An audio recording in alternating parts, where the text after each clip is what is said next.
obviously we talked about it in one of our initial shows. The Bulls had their got players only meeting after the first game of the season, and that's been a team that people have been kind of looking at anyway as far as getting players from that. DeRozan, LaVine, Caruso is also a name that's been brought up. So so Sixers have had rumor interest in players like Zach LaVine and now Alex Caruso. Sixers right now are currently the betting favorite to land Alex Caruso. So the question is, would you rather cash in most of our assets to get Zach LaVine, or cash in on, say, one of those assets to get an Alex Caruso type of guy who's making about, I think he has 2 years left on his deal, worth like $9 million. So definitely right up Teja's alley as far as his contract, Eric. Of course. If I'm making a decision, I'm going for Zach LaVine. I mean, because I have to maximize Joel's career and try to win a championship right now. That's how I see it. Caruso, he fits. He fits the mold of kind of what we just spoke about. As far as a third guard, someone that can start, someone that can come off the bench, sort of like Melton in a sense. Very similar. But if I had my choice, I would say LaVine, because I think the way Maxi's playing and put him alongside, and in some ways, if you have Maxi or LaVine going from the second or third, either one of those guys being your third best option, could help you be a really good team. So we were talking about tweeners, and I saw that question on the docket for us, and I was like, look no further than Alex Caruso, baby. So there's a 3-minute highlight reel of him guarding Durant one-on-one with not much help, and he does a fantastic job. He's defended guys. They've put him on Siakam. They put him on Giannis. Not all game, but he can go out there and guard him. Then he defends guys like John Moran and SGA afterwards. So that's the kind of versatility we need, a guy who can do those, swing back and forth like that. He can hit an open jumper. He's 45% from three this year off 3 attempts a game. He can rebound. He's averaging 4 in 23 minutes. He can pass. He can ball handle. He's 6'5". I've seen people call him Walmart Drew, which I kind of like. I like that. Definitely Walmart prices compared to Drew's. Like, man, what would you say? Drew's like Pottery Barn? What would you say Drew's like?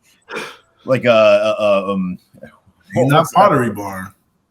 No, he's like Drew's like man, what's the Neiman Marcus? yeah, there you go. Or like what's the higher end IKEA, like the really high end. It's called oh man, I forgot. So that we get your point. And then IKEA is the IKEA version is Caruso. $9 million this year and next. Huge fan of that, obviously. Don't have to go too far into that one. I'd say he's kind of like a Pat Bev Drew kind of mix. So you throw Pat Bev in there, you get the IKEA, Drew version. And we can get him for, let's say, salary matching will be easy. Let's say House and Furk, which I think matches salary. Maybe either a few seconds or like one of the weaker of all those firsts. I'm totally in on that. Yeah, I mean, the thing I like about Alex is I think whoever we get needs to be more of a guy that can bring the ball up the court, but more of a 2-3 defender that can defend ones, but not strictly a 1-2 that can't really defend threes, because we do have Bev. You know what I'm saying? So I think you're kind of stacking guys if you do it that way. So it needs to be he needs to be bigger than those guys. Mm-hmm.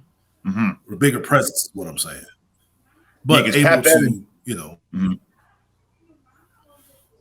able to handle the ball a little bit. Say, for instance, if they don't want to go with Bev for whatever reason, and you go a different route, that person can handle the basketball, but that person can defend Tatum, or what I'm saying, like can defend a bigger guy, can defend maybe Jimmy for a second. Just kind of need another guy like that. And I think in a way you can almost get the wing defender and the primary ball handler in one guy. And that's what kind of it may excite people about a guy like Alex Caruso. And there are many guys like that are at least available. for a decent price, right? I mean, so I heard the market is like robust for him, so there's gonna be a lot of someone whoever gets him might have to overpay to get him. So well, I mean, I think the market is because of one, it's like up your alley. He has a contract that people can take in. Two, he's performing, he has a versatility.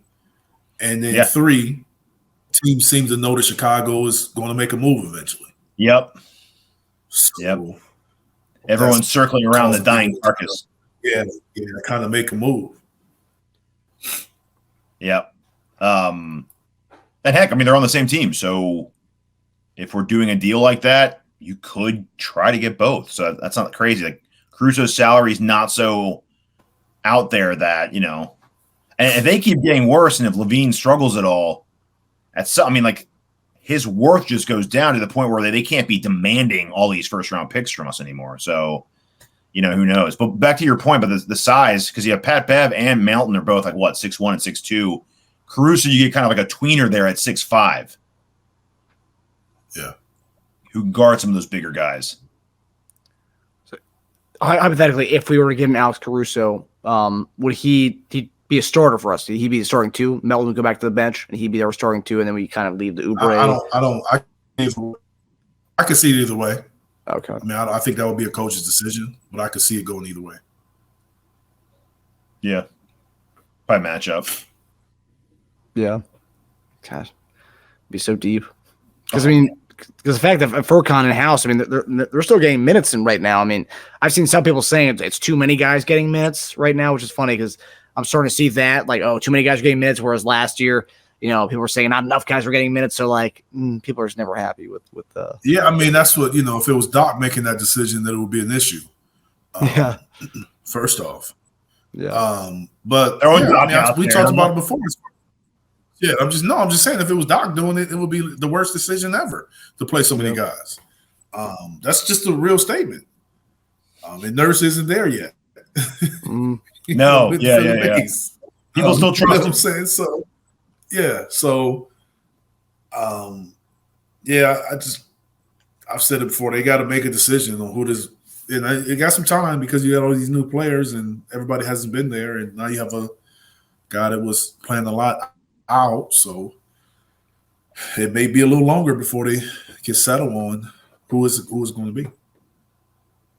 And then I see, like you said, Marcus, people are saying too many guys, but then you also have there's a group yelling to have Springer get more minutes, see what we got in him too. So it's like, it's just you can't play all these guys. You can't. Which I do see that one. Yeah, but that's the thing about it, though. We're saying we need another ball handler in the guard, and some people are like, "We'll play him." Yeah, he played well the last game when he got a chance. So, sometimes what you're looking for may be sitting on the end of the bench.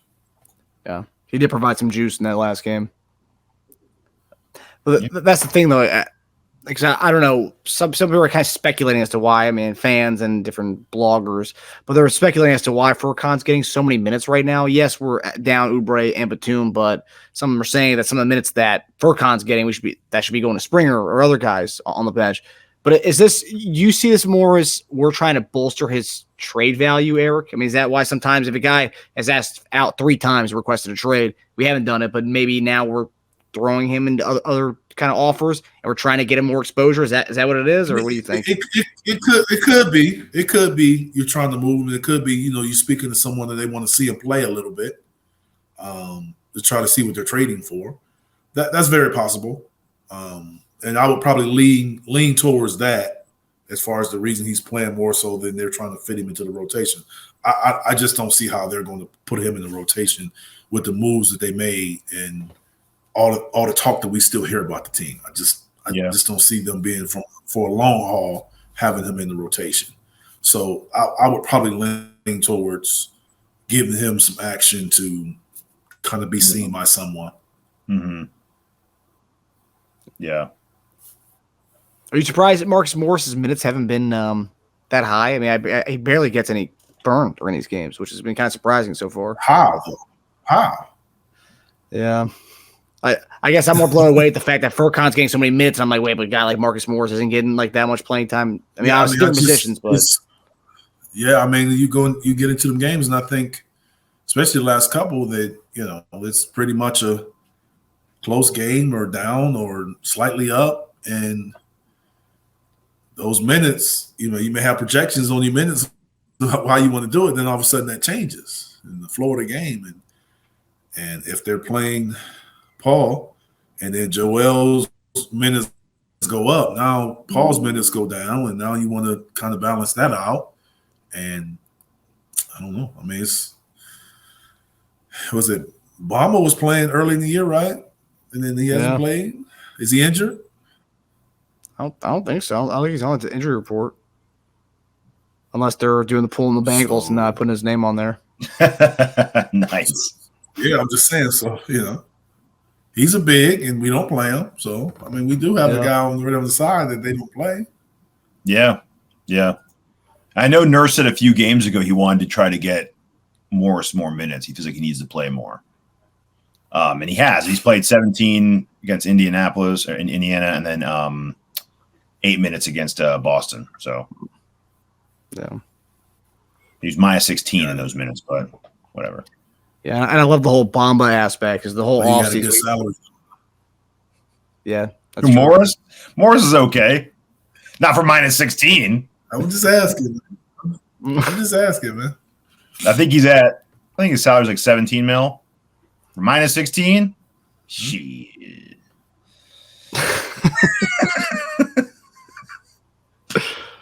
Yeah, I know you would know. All over it. Hey, man, Morris is going to be a very, very key salary matching guy. He's going to he makes what Anunoby makes. It's unfortunate, too, because he wants to be there more than any of those other guys. I know he does. He's really, I mean, it's his hometown. Yeah, I mean, you had to make the trade work, Yeah. Yeah. It's a business, right? Yep.